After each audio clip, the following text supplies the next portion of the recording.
Hi folks, so the question we have in front of us here today, guys, is a transformation geometry question for junior cert higher level pupils, and this will be getting kind of to the end of the topic here, where this question will be very much in line with a question that you would see in a junior cert exam on this topic. So the question I've got itself is actually from the Understanding Technical Graphics textbook. Okay, I'll just zoom in there so we can see it in a little bit more detail. It's on page 274. So the question we can see here, we've obviously got the object here with a point A, and then we've got over to A1 is over 80 millimeters, up 25 to find A1. From there it's over 100 millimeters to find A2, over 40 and down 150 to find A3, and then from A here, the original A, it's down 120 to find A4. So when you're setting up this question, what you actually have to do is you have to think about where you're going to position the question, because obviously we have to do various transformations and where we're going to finish up. Okay, so it's obviously going from A to A1 to A2 to A3 to A4. So you can see here it's kind of going in this clockwise direction. And we're finishing over here. So we have to think about where we're going to position on the page so it'll all fit neatly. So first of all, I would say top left of the page, and we're going to be working in this direction. Then obviously we have to work out which ones we're going to be doing, which transformations and where. So the very first one, it says the figure shown is subjected to transformations in the following order: central symmetry in a point, okay, central symmetry in a point from A to A1, axial symmetry for part 2, from A1 to A2 is axial. For part 3, it's rotation clockwise through 120, so it's going to go from A2 to A3 clockwise at an angle of 120 degrees, and then a translation from A3, whatever we get here, straight translation to A4. Okay, so we're starting off A to A1 by central symmetry. Okay, so we'll start that there now. So as you can see, guys, I have previously prepared the bits for the question. Okay, I started roughly at the top left hand corner from my page, just to give you a guide on where to start at. I've measured in from my left hand border 65 millimeters for A here, okay, and from the top border it's down 115, okay, it's about down 110, I'd say would be fine. So in 65 down 110 to start the question. So starting off, guys, the very first bit is we want to do central symmetry from A to A1. Now often in questions that we've done previously, they've kind of given us the central symmetry point. If they haven't given it to you, you have to find it yourself. So from A to A1 we are going to connect a line, because that is how central symmetry would occur, and then with that line there we are going to bisect it. Okay, so pick a distance just roughly greater than halfway. I'm going to bisect that, 2 arcs, keep the same distance on your compass. There we go. Okay, and rather than doing a big line here, I'm just going to connect up the arcs and make a little mark in there. Okay, and if you want, since it's central symmetry, if you want, you could call that point maybe C. Okay, so at this point here you can also see in my object, it's a square, okay, that's tilted at an angle of 45 degrees, guys, here, okay, so a simple square, 45 degree angle there like that, okay, with the T square underneath it, okay, and I've labelled that square A, B, C and D, and we've obviously got a radius here from D to C. We obviously have an arc going into the middle, and that arc stops where the connector is of D to B, okay, so just be aware of those things. So having found A, I might as well start off. I'm going to start with the shortest one. I'm going to look for B now. So where B is here, I'm going to send it through my central symmetry point, extend it out the other side. Probably went a little bit farther. Absolutely fine. But C is my center point, and the distance to B is my radius. I'm going to mark that out the opposite side. And this now here would be B1. Okay. And using that exact same method then for C and D. So check C out through the other C, take the distance, just needed to go a little bit further there, so once again line it all up as you can see I'm doing there. That there now is C1, and finally D1.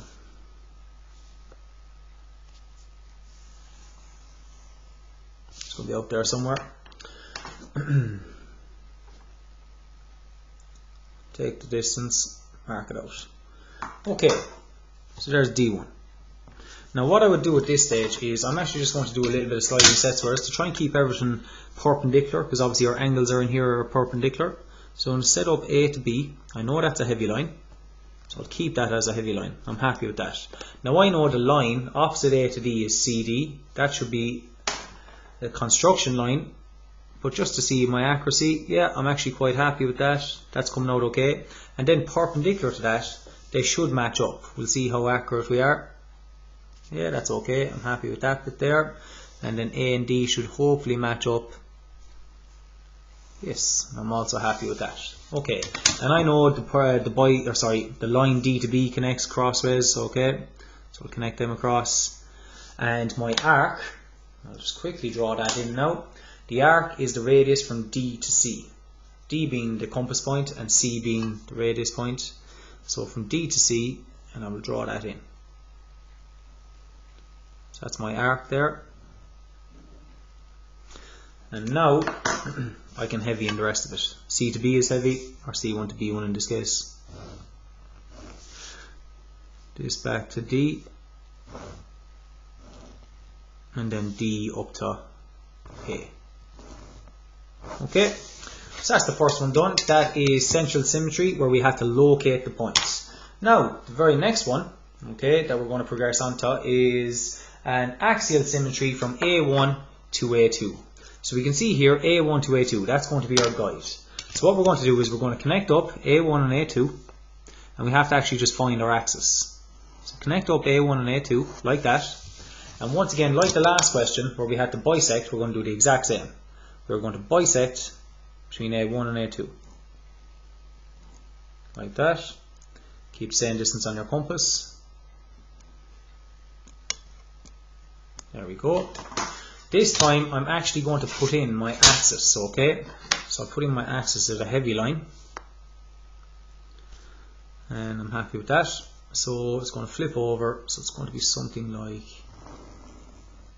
that there, okay? And what I will do is I'll call that axis. Axis for axial symmetry.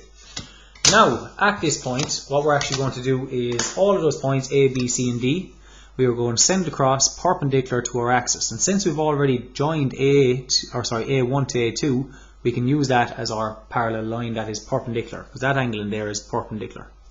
So I'm going to do the same for D. Doesn't have to come out that far. B is the furthest one. So we're probably out to about there. And then C. Okay, probably something about there. Be happy with that. Okay, same thing. Okay, last time we went all through the point C. This time we're doing it off of the axis. So A is already found, so I'll go to C next and I'll work my way backwards. So just focus on your accuracy here as best you can. So there's C. This will be C2. Take the distance then from the axis to B1. And out the other side will be the distance to B2. And then quite a short distance here you can see for D. I'm just trying to be accurate because I am using a pen. So mark it out to D. And once again, labels D2, C2, and out here is B2. Okay, so at this point I'm going to try and use the same guides to help me out. I know A to B is heavy.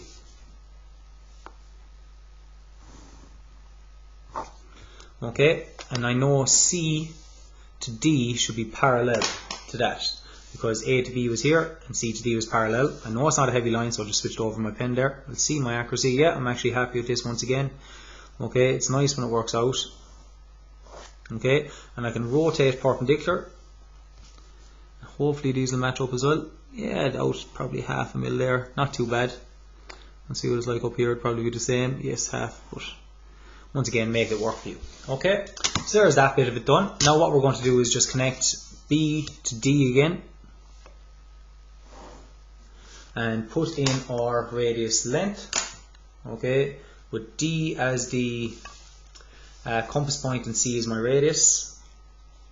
So D is my compass point, up to C is my radius, so it's going back this way this time. Bang on there.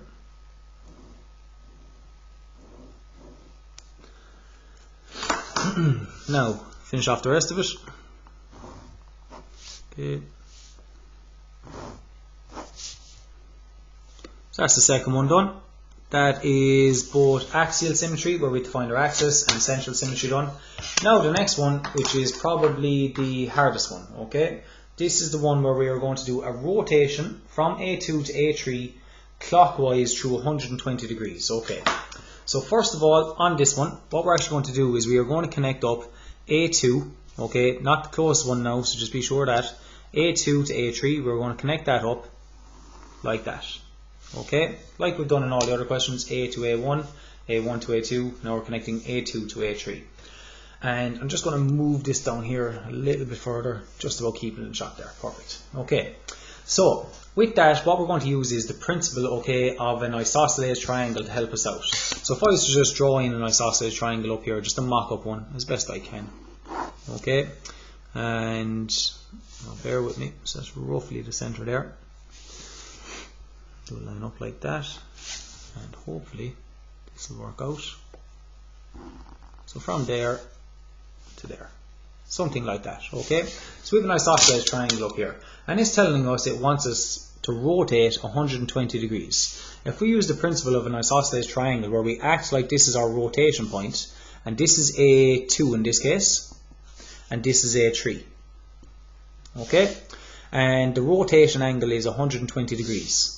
And if we have an isosceles triangle, well, 180 minus 120 leaves us 60, okay? Therefore, the sum of this angle and this angle is 60. 60, when these two angles are the same, divided by 2, that means that this angle is 30 and this angle is 30, okay? So the way we're actually going to complete that is, from A2 we need to come down at 30 degrees, and from A3 we need to go up at 30 degrees. And where those two lines connect, that will actually help us find our rotational point, okay? So there's a couple of ways you could do it, okay? I could bisect the angle, okay? And I might actually do it that way, okay? I could bisect the angle. So I'm going to pick a distance greater than halfway. Yeah, I'm happy with that. I'm going to pick that distance there again, okay? And what I'll do is perpendicular to that. So I'm going to set it up on the line like this. Set my other set square underneath it. And then simply rotate. Now I've got a perpendicular angle. So somewhere up along that bisector, somewhere up along there, is going to be my rotational point. And we know it's 30 degrees from A2 or 30 degrees from A3. So at this point then, it's simply a case of getting our protractor. So I'm going to do it from, I'll actually do it from A3 in this case, down here. So I just extended out my line so I can zero in my points. Bring it down a little bit further because I'm getting close to the end of the page here. Okay, so 30 degrees, just make sure I'm zeroing in my points. You can see the 180 is on the 0. I'm just doing the same with the opposite side. I'm happy with that. 10, 20, 30. Okay, and so from A3, connect that up there like that. And that point right there, where that cuts in, I'm going to call that R. That is my rotational point found, okay? Another thing I could have done was, I didn't actually have to bisect that. That's just another step you could have done. I could have just done the 30 degree angle there, and then come up to A2, and provided I extended on and I had my protractor zeroed in, okay? I could have gone 10, 20, 30, okay? And hopefully, well, it wasn't zeroed in there now, but we'll see how close I was. And we can see that that is coming out pretty close as well, okay? Probably wasn't zeroed in, so I'm off about half a mil there, but you get the idea, okay? So that would also work as well if you didn't want to do the perpendicular bisector as well, okay? So anyway, we have found our rotation point. So having found the rotation point, now hopefully this will work, we'll see. Check it. A2, yeah, I'm happy with that. You can see here that A2 maps up with A3 at an angle of 120 degrees there, essentially. Okay, because that angle inside in here is 120. I will connect it up just to be sure.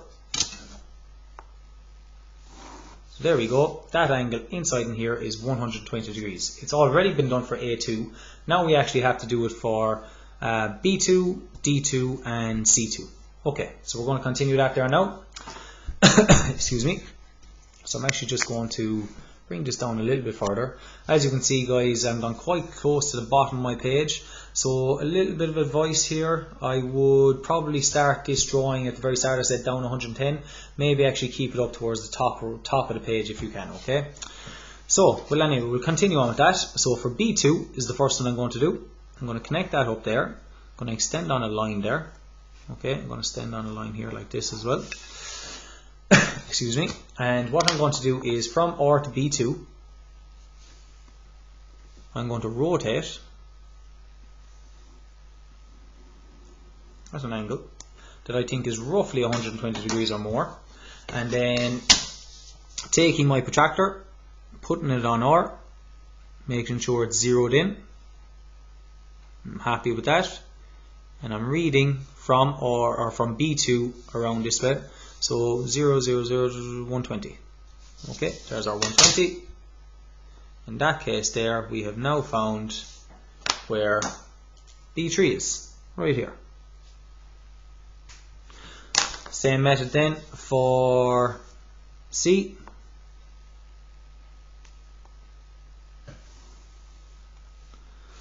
Okay, for C through R. Okay, and what I'm going to do with C is I'm going to rotate it.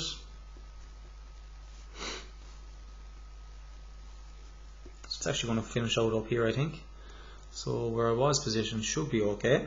So somewhere along there, guys, is going to be my, you can see there my C. From R, I rotated C around here. C is going to be in this position. It's going to be the same with D. So that actual position up there was probably fine. Excuse me. So as I said, sorry, just going to connect that through there, through to C like I did previously. Going to extend that out. I'm going to extend it out this side so I can just zero in my protractor. So just make sure you're happy. And we're reading it this way, so 0, 10, because we're always reading in the direction of where the point is coming from. So there we go. And 120 degrees is out here. I'm going to mark that into R. Rather than doing a line, I'll just make a little mark there. And at that point there, I've now found C3. And it's the last thing is the exact same with D. So from R all the way over here to D.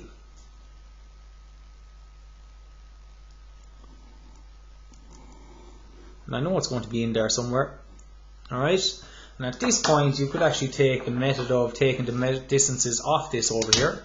So once again, I know A and B connect up like they've done in all the other questions. And we'll see how close we are. I know B to C is perpendicular. So we'll see how close we are. That's actually not bad. Out by once again about half a mil. And then A is going to be up to D perpendicular like that. And I know C is perpendicular that way as well. So that'll save me a bit of time there, okay? That's just a time-saving technique, but it works absolutely fine, okay? And we can see here that they actually did meet on the arc, okay? So that would actually show that it works. The other way I could do it, obviously, is I could connect R to D, and then using my protractor, obviously measure out 120 degrees, whatever it is, okay? And it'll probably, you can see there it's coming on it if I had done it properly, okay? So happy with that. Now at this point I am going to connect up actually, sorry, this is D3. I'm going to connect over B and D. And then I'm going to put in my heavy arc. And my radius was going from D to C once again. D to C.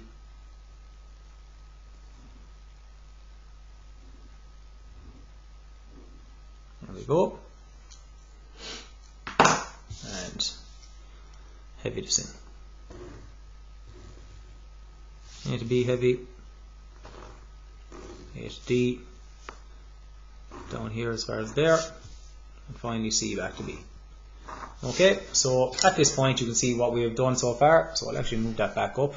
So it will fit. Happy with that. Central symmetry from A to A1. Axial symmetry from A1 to A2, and then a rotation clockwise 120 degrees from A2 to A3. Okay, very important there, we just use the principle of a triangle to help us find our rotation point.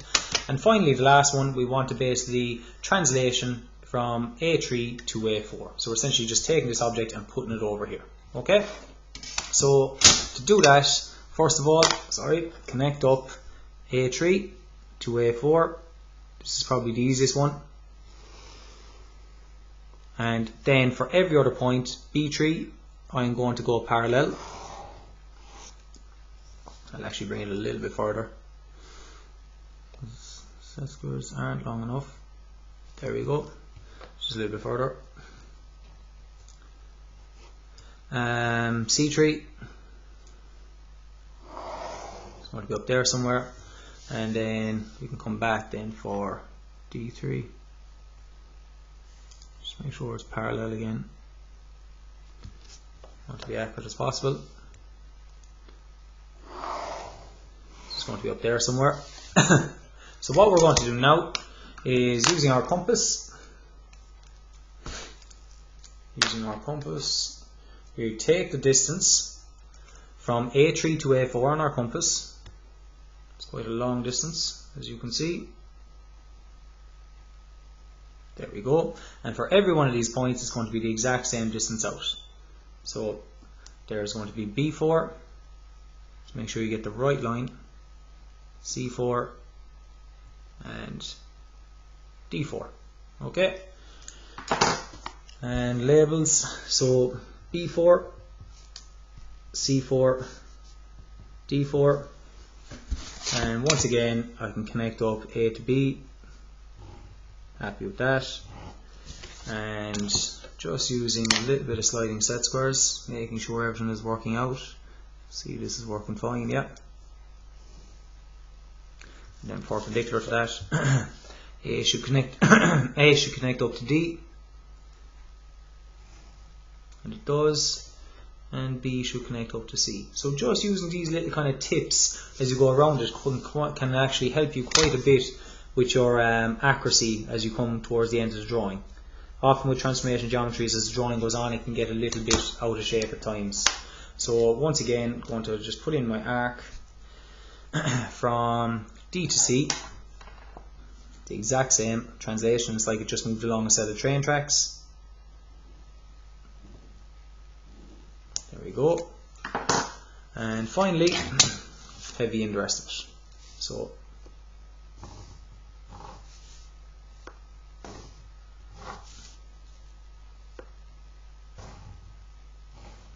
and there we go. So that is the question complete there, guys. That was a transformation geometry question, very much based at a higher level pupil, okay, going into their exam, okay. This is kind of how it will appear in an exam, where you have to find your own central symmetry point, your own axis, possibly your own rotational point, and then the translation at the end is probably the easiest one, okay. So hope you found that helpful, guys. That is the question complete there. Okay.